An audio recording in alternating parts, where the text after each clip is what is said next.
ज्येष्ठ मास महात्म्य 5वां अध्याय। ऋषि कहने लगे कि हे स्कंद जी, स्त्रियां सौभाग्य के लिए ज्येष्ठ मास में कौन सा व्रत करे और क्या दान करे, सो आप कृपा करके कहिए। तब स्कंद जी बोले कि किसी समय कैलाश पर्वत पर भगवान शिव जी सुख से बैठे थे। तब पार्वती जी हाथ जोड़कर और प्रणाम करके शिव जी से कहने लगे कि हे शिव, हे शंभो, हे जगन्नाथ, हे सर्वज्ञ, हे सुखदायक, मेरे समान ऐश्वर्य, सुख और सौभाग्य जिस उपाय के द्वारा अक्षय हो, और हे कृपानिधे, आपके साथ मैं अजर और अमर होकर रहूं।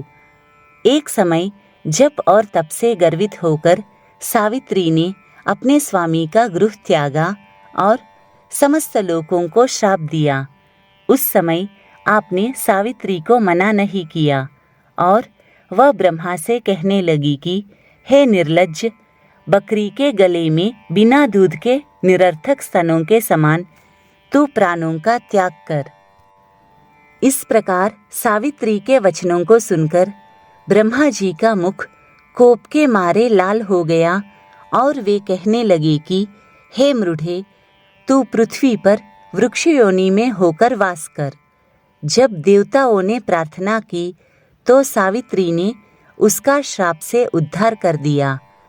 पार्वती जी कहने लगी कि हे कृपा सिंधु, यदि आप मेरे पर अनुग्रह करें तो उस उपाय को कहिए, क्योंकि स्वर्गलोक में महेंद्र तथा प्रजापति का भी नाश कहा है।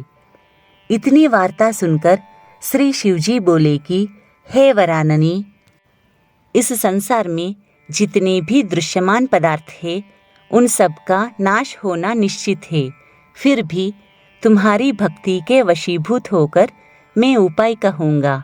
हे भद्रे, ज्येष्ठ मास की शुक्ल पक्ष की तृतीया को स्नान कर नियम में तत्पर रहकर यत्नपूर्वक श्रेष्ठ रंभा व्रत को करना चाहिए। पार्वती जी कहने लगी कि हे प्रभो, यह रंभा कौन है और रंभा व्रत कैसे किया जाता है? तब शिवजी कहने लगे कि हे वराननी, जब ब्रह्मा जी के श्राप से सावित्री वृक्ष हो गई, तब यह रंभा केदली और कर्पूर जननी नाम से प्रसिद्ध हुई। तब क्रोध से संतप्त होकर सावित्री ने अपने पिता के आदेश से ज्येष्ठ मास में स्नान दान आदि 5 वर्ष तक किया। तब ब्रह्मा जी प्रसन्न हो गए और ज्येष्ठ शुक्ल तृतीया को सावित्री के सामने प्रकट होकर ब्रह्मा जी ने पृथ्वी के बहुत से दुर्लभ वरदान दिए। उनको तुम सुनो। ब्रह्मा जी ने सावित्री से कहा कि हे शुभे, तुम संसार के कल्याण के लिए अंश से रंभा अर्थात केला हो जाओ।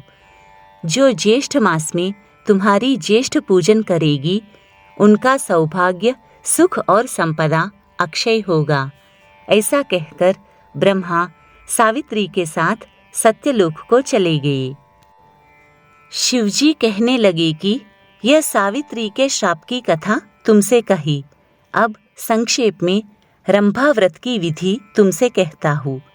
ज्येष्ठ मास की तृतीया के दिन बाग या अपने घर में केला का पेड़ लगावे। पंचामृत, गंध, पुष्पमाला और कर्पूर, पवित्र शीतल खुशबू से वासित जल आदि से प्रतिदिन वृक्ष का सिंचन करे। सुंदर वन को बनाकर उसके मध्य में कलश स्थापित करे। षोडशोपचार विधि से पूजन कर अनेक प्रकार के नैवेद्य अर्पण करे। अपनी शक्ति के अनुसार ब्राह्मणों को भोजन करावे और स्वयं हविष्यान्न भोजन कर गीत, वाद्य, पुराण कथा श्रवण और कीर्तन द्वारा देवता के सामने जागरण करे। इसी प्रकार केदली वन में बैठकर नित्य प्रति पूजन करे। समस्त कामनाओं वाले मनुष्य इस प्रकार मास व्रत को करे। जब 1 मास पूर्ण हो जाए तो आचार्य को बहुत सा दान देकर दूध वाली गौ का दान देवे। यथाशक्ति हवन कराकर ब्राह्मणों को भूयसी दक्षिणा देवे और अपनी शक्ति के अनुसार शर्करा युक्त खीर से ब्राह्मणों को भोजन करावे। इसके पश्चात विसर्जन कर पारना करे और प्राणियों को बहुत सा अन्नदान देवे। शिव जी पार्वती जी से कहते हैं कि भद्रे, पहले तुमने मुझको प्रसन्न किया था, इसी से यह सब रहस्य मैंने तुमको बताया है। इस व्रत को यत्नपूर्वक करो, तुमको शाश्वत फल मिलेगा। प्रथम सूर्यपुत्र के विग्रह से जगदीश्वर ने इस व्रत को गुप्त रखा था। उस पवित्र व्रत को जगत के गुरु श्री शंकर भगवान ने दीनों पर कृपा कर श्री पार्वती जी से कहा।